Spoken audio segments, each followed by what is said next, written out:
OGaccountability.com. Elliot, let me ask you this. When you start dealing with people, and I'm sure in the job field you're in, and know from dealing with it a little bit, you deal with some men that are very masculine, and when you come to you think of the word masculinity,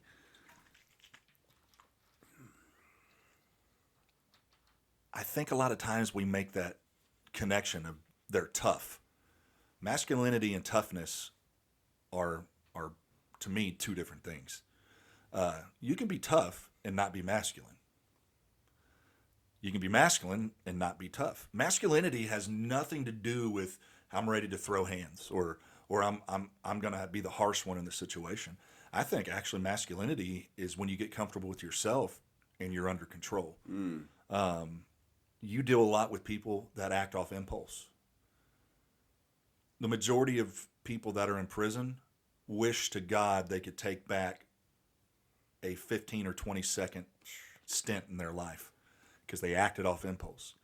So when we say masculinity, one of the big things we hit on this OG accountability is masculinity can still be emotional. We can grow and raise masculine children, boys, raise them to be masculine. I know somebody said, well, women can be masculine too. No, they can't. No, they can't. It's a ripoff. A woman can't be a man.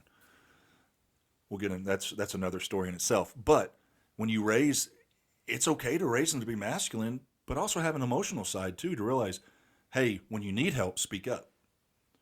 If you don't know how to do something, don't act like you know. Say, I don't know. Sometimes that masculinity trip is, I know all things, I have the answer for all things, and I'm always right. And to me, that couldn't be farther from the truth. Acting like I was right got me in a lot of trouble. A whole lot of trouble. Any stints with that? I think that there's a good balance of masculine and feminine, you know what I'm saying, within a man, you know what I'm saying? I think that, I've lived just fueled this full on, I think we talked about in the beginning, like almost like a toxic masculinity. I know it's been kind of like this PC culture, like terminology lately, but it makes sense though, like that when we're talking about the notches on the belt with the females and not respecting the females or, what we thought a man was supposed to be like. We were just a bunch of boys, right? You know what I'm saying? I told you my mom raised me. My dad was there, you know what I'm saying? But like he was out making a living and stuff like that. So it was like, just me and my little buddies just went around thinking what we thought was tough, you know what I'm saying? And what we thought that a man looked like, and we were just boys. And so it's been a journey, for me. Definitely, I think we had shared about emotion, showing emotions and stuff like that. I was just in my office before I came here speaking with Wesley Doolittle. He's a Texas Ranger. He came by the office. He's running for sheriff in Montgomery County. And we were just kind of talking about stuff, man. Just like getting connected on a heart level, you know what I'm saying? And I my eyes got a little wispy. I don't even remember what we were talking about, you know what I'm saying? I told him, I was like, man, that just really hits on some emotion with me, And so, I just try to be just kind of, I don't really try anything, actually. Just whatever comes to me now, I express, you know what I'm saying? That's probably a little better, Because I think if I got my mind in there, like I'm going to try to divert it into some like subconscious, area that, is from my past, of what I'm supposed to be doing or saying or acting like. So, like really just, I kind of feel like a Care Bear, dude, at 45, you know what I'm saying? Like I really want to project a lot of love into my life because really that's what life is all about, you know what I'm saying? For me is operating out of that area for me. When you can effectively bring somebody else in, and what I mean by that is that it's not, when you wake up and you leave the house, it's not just me, the wife, the family, and work, but if you can effectively change the outcome of somebody's day or even life, I love that. Sure. And I've used humor a lot. I have to be careful sometimes because I have resting jerk face, so I always look like I'm upset. And I'm not. And when my beard's longer, I really look like, and I'm not in a bad mood. Yeah. But it's the way I look. So I joke around a lot, and sometimes I've hurt people's feelings because I was just joking. Yeah. But they take what I was saying serious. So I've had to be real cognizant. Like, hey, when I'm joking with somebody, I got to let them know I'm joking. And sometimes that beard hides that smile. Yeah. And when you can effectively take somebody that's having a bad day, somebody that's going through trauma in their life, and you can bring them in, it's not just helping somebody, and you said it earlier, it helps you too. It really does. To know that I poured and I plugged into somebody and gave them something that they weren't able to get on their own.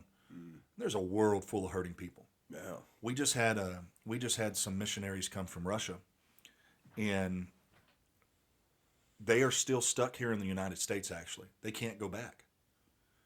And he told some stories, and it's a great thing they go through. But one of the things he said, our local church here has supported their ministry for years, and they go to orphanages and they hand out food. They bring little candies. You should see the videos of these kids freaking out over a piece of chocolate. You know, what our kids would turn their nose up, they just think it's the most unbelievable thing in the world. But that wasn't what got me. He said, when we were done and we tell these little kids, we'll be back, you know, we love you, these little kids would come running up and they look at him and said, will you say that again? And he's like, we'll be back. They're like, no. What you said after that, I love you. And they're like, say it again. They've never had anybody even tell them, I love you. Mm. They've never had that degree of care. So out of everything they brought, toys, goodies, candies, they were more affected by them saying, I love you. Like, you love me? And I really, like, talking about getting a little misty-eyed, I'm like, I cannot think of a child growing in existence not feeling or knowing what love is. And kids that are raised in any country, not just Russia, any country that are raised in that environment, that is their survival mentality. They are raised their whole life in survival mode, not knowing what true care looks like. Mm. And to me, it makes you want to do everything you can to help, but you start like taking that into your own life. Do my kids know I care about them? Does my daughter know that I love her? Not that I provide for her, not that I, do nice things for her. Does she know that I really love her? Boy, it made me really think a little differently. Mm-hmm. Big time. Still get a little misty-eyed. Uh-huh. Yeah, I think that's, it's like, my wife grew up in a family where they didn't say they love you, you know what I'm saying, and hug. You know what I'm saying? It's weird.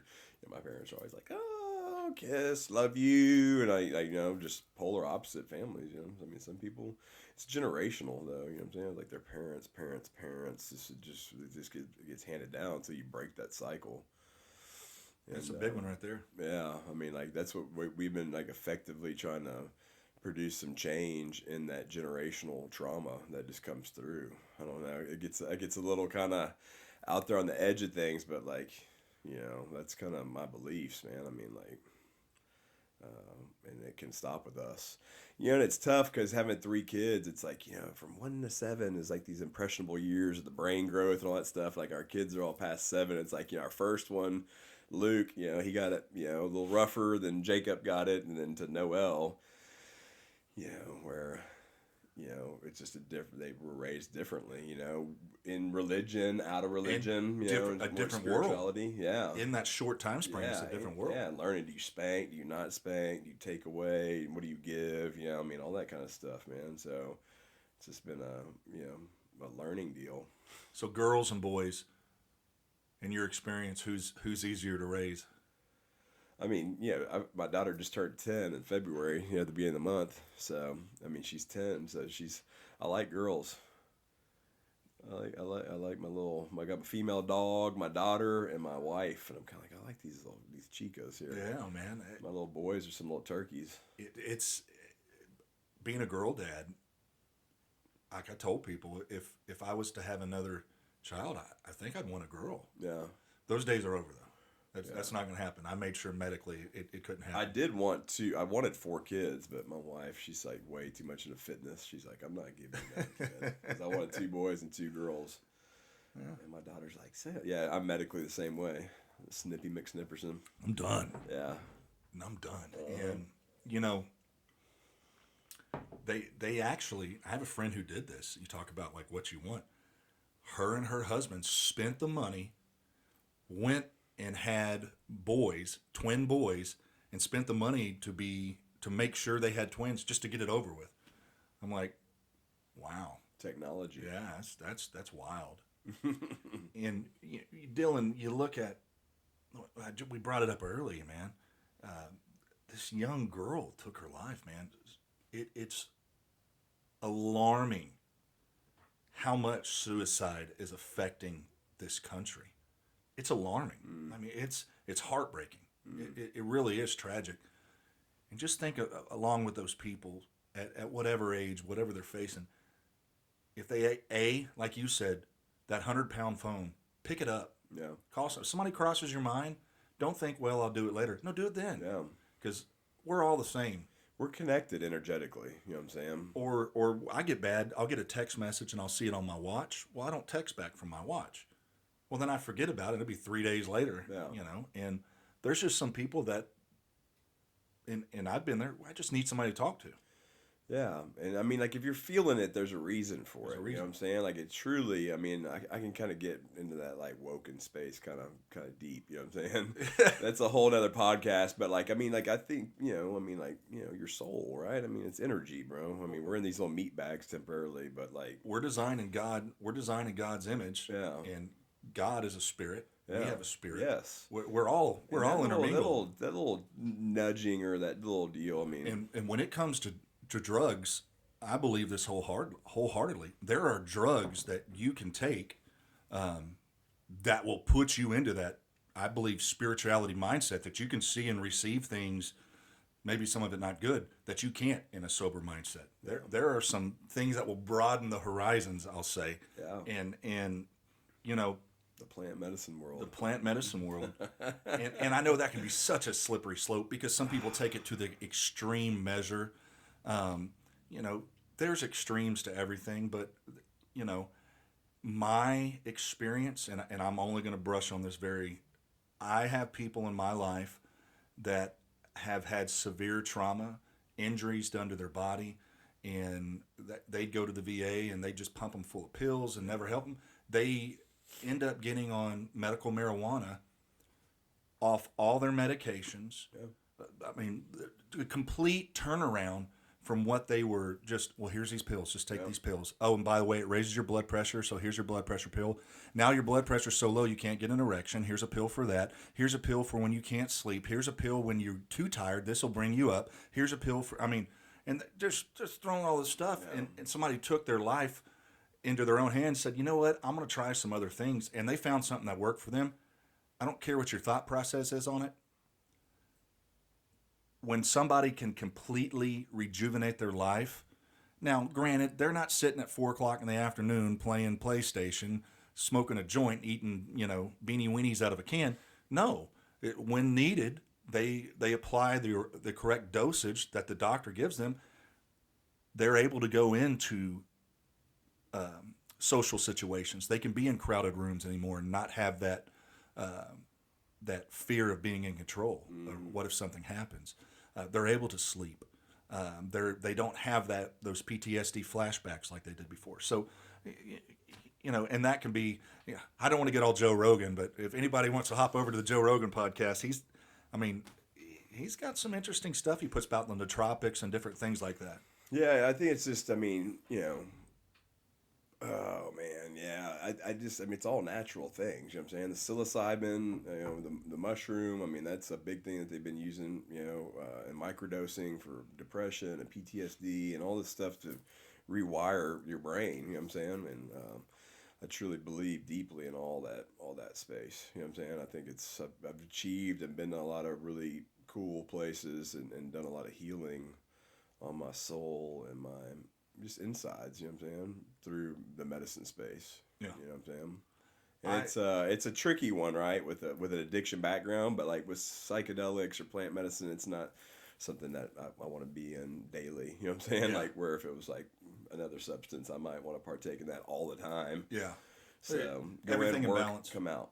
Everything Yeah, in I mean, balance. I don't know balance, you know what I'm saying? But in that space, I feel lucky to have been with people and sought out the right people to connect with that can guide me through those situations. And it's a spiritual tool belt for me, you know what I'm saying? I mean, I'm a huge yogi too. I do hot yoga on Mondays and Fridays. That's how I start my week and end my week. And that's super spiritual for me. And the prayer and the meditation, the journaling, the plant medicine work, and working with, therapists. I have a therapist. My wife and I have, we do couples therapy. I mean, like, I'm just like in this deep excavation mode. I don't know if it's the age I'm at or what it is, but I'm just super seeking deeper connection with myself and with God and my partner. You know what I'm saying? And like, just To me, that sounds like a healthy life. yeah, it could be a lot at times. You know what I'm saying? I'm sometimes like, when am I gonna stop? Because And I'm you like, and oh, look over you here. I'm like, and I you hit said it. something that most people don't talk. There's nothing wrong with seeing a therapist. I love it, dude. I mean, like, But shoot. people like, shh, don't tell anybody we're in counseling. No, own Yeah, it. yeah, dude. I think You it's should great. be you should be applauded. Like, let's Good say it's job. couples counseling. Yeah, Y'all care about each other enough to go and get help. Most yeah. people just, in the world we live in now, this narcissistic gaslighting, well, you didn't do this for me and I didn't, and they just split. No, man. Sleeping in separate beds, not having sex. I mean, Yeah. there's all these people that, on the outside, in the community, they're like, man, they're so awesome. And like behind closed doors, they're struggling. Social Everybody's media is struggling. fake. I always know the people, the ones that are always like, I love my wife and my wife's the best. And I'm always like, gee, those are the people like You are months the later, essence of woman. they're getting like a divorce. You know what I'm Yeah. saying? It's always those people that Yeah. are like super like, and I mean, like I like to show pictures of my family and my wife and us traveling and doing different things like that. That's how I show some of the love in my relationship and the healthiness and the balance of it. I'm not just like over the top, like, oh, Suzette, oh. I would tell you if you want to hear Yeah. about my wife and my relationship. But Yeah. like, it's always, yeah, because I mean, like everybody, I mean, you're melding two lives. You know what I'm saying? In marriage, you know what I'm saying, and you're coming in and you're with each other all the time. You're raising kids and you're paying bills and you're just, I mean, like it's and then when kids start to get a little older, that was when I think my wife and I, as our kids started, we weren't changing diapers and feeding babies and all that stuff. We kind of looked up after changing diapers for like 8 years straight. You have to find a new identity. And we were like, hey, like, who are you? Yeah. She's like, who are you? And then, she lost a parent. And, like, we had some big time paradigm shifts happen in our household. And it's all about when the rubber hits the road, like, what are you going to do? You know what I'm saying? Like, are we going to cash this in and, go find us another old what's her name? Or are we going to work on it? And I'll tell you, one of the things I love that you and I kind of have this connection on. There's something healing about a fire, just getting around the fire and just nobody around, or if people are around, no, I'm a big music person. Music is a huge part of my life, but there's sometimes I got to turn it off. Got to be alone with my thoughts, and getting alone, at least for me, getting alone with my thoughts a lot of time isn't thoughts about other people and what they should be doing or how they should be. It's more like self-reflection. Like, I could have done better here. I wish I would have handled this differently. And like for me, having been single for so long, once you kind of start getting into that relationship mode, you kind of discover the self-centeredness of your life, man, where you're like, I don't know if I want to relinquish that. That's been my control. I'm in charge. So, finding an outlet, finding something that you can get in contact with yourself. Because if you don't know who you are, you're not going to do anybody else any good. Yeah. And I think there's a lot of people out there who don't really know who they are. They have no clue who they are. They are floating around, never finding their identity, and they become all things to all people. They're different around every single person, and they create this facade, and that's a dangerous place to be, man. Yeah. I know I've been guilty of it. And Oh, yeah. As you're saying, I'm kind of like, oh. so, anyways, That's the masks, bro. yeah, you put that mask on, and then I got into the other side where I was so honest, and open that sometimes I'm like, maybe I shouldn't have shared that. That probably should have kept that one Yeah. buried deep down a little bit, and you got to find a healthy balance, and Art. It's one day at a time. Like some days, man, I'll pop out of bed and just be zen mastered out and in the zone, and some days it's not. some days I wake up and if I don't have that cup of coffee right when it's ready, you know, and I'm ready to just relax, and you know, like this weekend, I had kids over nonstop, and I get up, I think, oh, I'm gonna get up early and have a cup of coffee. No, they're in school mode, they're already up, and I'm like, oh man. Not even 2 seconds after I make my dad, I'm like, oh Jesus, and she didn't get it. She didn't get it yet, you know. Yeah. You know, there she is firing her 4-wheeler up, or her motorcycle. Dang, taking off. Yeah, but having a little girl, it's been very eye opening, and I shared this. The one that got me, this really got me. My daughter told my nephew they were wrestling. She's like, "Well, I'm going to be a wrestling champion." He's like, "You're a girl, you can't be a champ." And I think I shared this before. She's like, "I can too. Ronda Rousey's a girl and she's a champ." It was in that moment I realized she needed to see a woman get to an area that you don't normally see. She needed to see that I can do that. Mm. And then you start realizing what type of image or what type of hero am I to my child? You know, when they look at me, they're like, "Well, I can do this because Dad can do it." Mm. You know, and that can go both ways. Well, it's okay to have a drink at noon because I see Dad have a drink at noon. Yeah. It's okay to, you know, to lie because I see Dad lie. It's okay to steal because, you know, you go down the line. We were just having a conversation, you know. I tell you, one of the hard things, the way I was raised, is dealing with people that are out to take advantage. Sometimes I do have somebody take advantage of me because I don't think like they do. Mm. So I go into a situation never thinking you would take advantage of me because I would never do that to you. And there's people out there that prey on that circumstance. And that's what being masculine and being able to say, hey, you know what? No, that's where the buck stops there. Okay, we're good until we're at this point, but that's a no-go. You know, and standing up for yourself. And I had Alf Melton here. He said something so great. He said, men need to quit being so agreeable. Stand up for what's right. And that can really springboard into some deep, deep stuff. But we're kind of at a point in this country to where we're either going to let the TV tell us how to raise our kids, or it's going to take some parents who say, no, that's not going to happen. And once you get away from the TV and you start communicating with other parents, you'll find out we're a lot more like-minded than we're not as separated as what they try to tell us we are. And there's still some good things that are going to come pass, and I'm waiting for my check from Biden. He said it was in the mail. Nice. But, you know, it's we got good things happening. I know they're getting my check, man. Oh, yeah. I'm not getting a check. Mine's going in. Yeah. And then they'll probably audit me anyways. Probably after I said something about him on this podcast, they will. Yeah. They got But Elliot, thank you so much for being here with me today, man. Yeah, I've had a great time. We'll definitely do this again. Next time, have a couple cigars.